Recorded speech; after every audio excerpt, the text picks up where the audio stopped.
we have an absolute doozy of a Monday Night Football game where the reigning NFC champions go south to Tampa Bay to take on the Tampa Bay Buccaneers. The Eagles and the Bucs pose a great battle of two really good offenses, and the Eagles' defense has been okay. They've had some injuries in the secondary.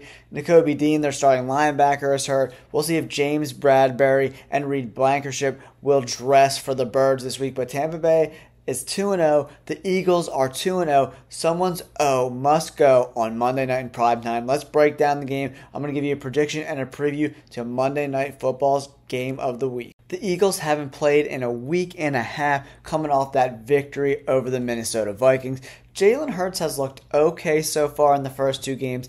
It definitely hasn't been his best performances, but last week against Minnesota, it was all DeAndre Swift. Had 175 yards on 28 carries. That's 6.3 yards per clip. He looked absolutely incredible. If we can get even half of these kind of performances out of DeAndre Swift, the Eagles are going to be hard to deal with. Last week against Minnesota, the Eagles ran the ball nearly 50 times, but Devontae Smith had a big game. 4 catches, over 130 yards and a touchdown. A.J. Brown and Jalen Hurts got in a little spat on the sidelines, but that's squashed. They're like besties, so I'm not worried about that at all whatsoever. But the Eagles' defense was not great, giving up 360 yards in the air to Kirk Cousins and Justin Jefferson, who racked up 159 yards on 11 catches. I predicted that tight end TJ Hawkinson would have a monster game, and he absolutely did, shredding the Birds for 7 catches and 2 of them going for touchdowns. The Eagles are hoping starting cornerback James Bradbury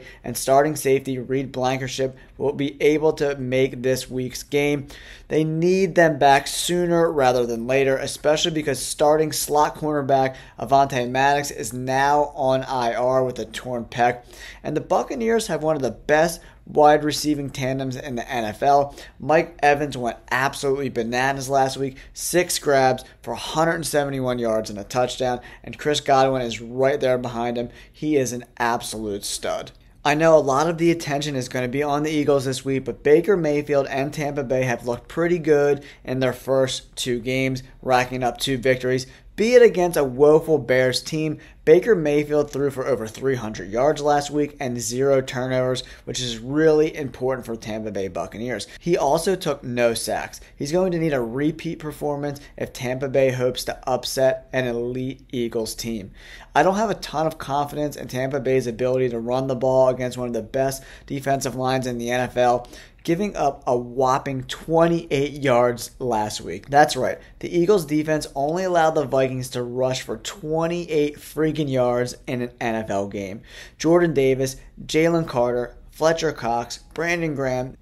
It's like they're the Shining Twins for opposing running backs if they weighed 300 pounds and ate quarterbacks for breakfast. These guys are absolute monsters, man. Good luck running the ball, Tampa Bay. For Tampa Bay to win this game, the defense is going to need a repeat performance from last week where they sacked Justin Fields a crazy 6 times. But the football world knows the Eagles' offensive line is just a smidge better than the Bears.